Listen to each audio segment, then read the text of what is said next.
Good afternoon sa lahat. So, another great day.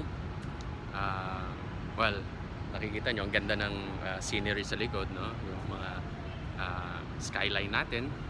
So, nasa likod ko po yung Bonifacio Global City.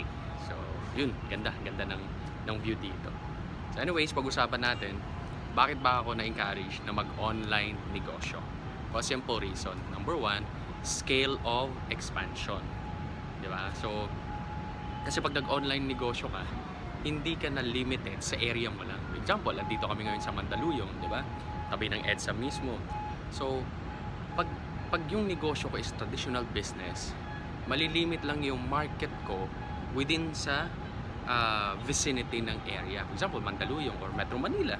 Diba? Hindi na siya aabot ng ibang lugar or ibang probinsya, or mas lalo hindi naaabot sa ibang bansa. Pero using the technology, yung online, yung internet, ba, online negosyo, nakakaabot yung idea ng negosyo namin at especially mga products namin sa ibang bansa.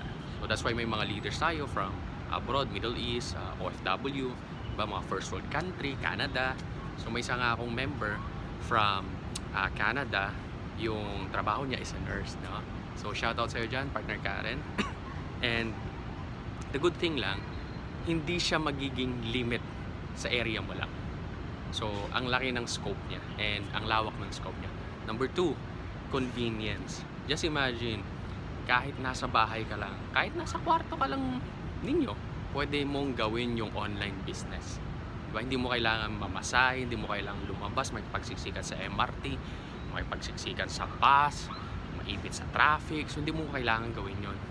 Meron ka lang magandang internet connection, medyo modern na computer, hindi naman yung lumang computer talaga or laptop or even cellphone lang nga eh. Diba? As long as yung cellphone mo touchscreen, hindi yung analog So kayang-kayang gawin yung online business. So at the convenience of your fingertips, at the convenience of your house, pwede mong gawin yung negosyo at pwede kang kumita.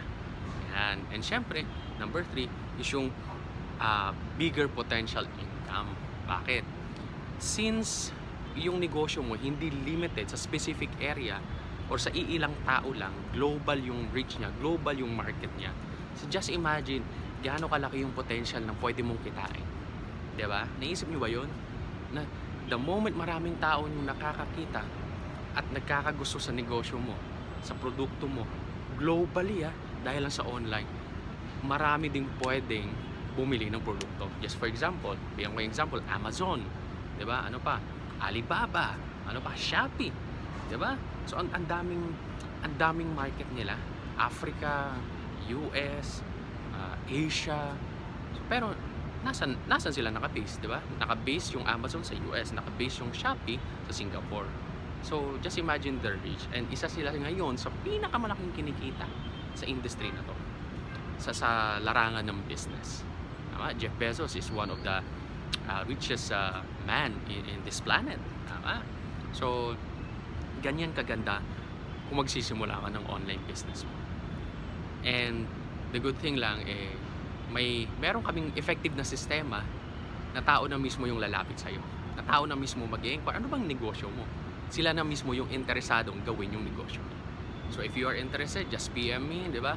Connect po kayo sa akin and I will be willing to explain to you yung sistema namin. No? Again, sa pagtatapos ng clip na to, lakasan lang ng loob. Kung hindi mo pa man na-try yung pagnenegosyo na online, lakasan mong loob, nasubukan to. Malay mo, eto na yung inaantay mo na breakthrough. Alright, so God bless, and I pray and I hope this 2024 will be an abundant and prosperous year, not just for you, but for your family. Bye-bye.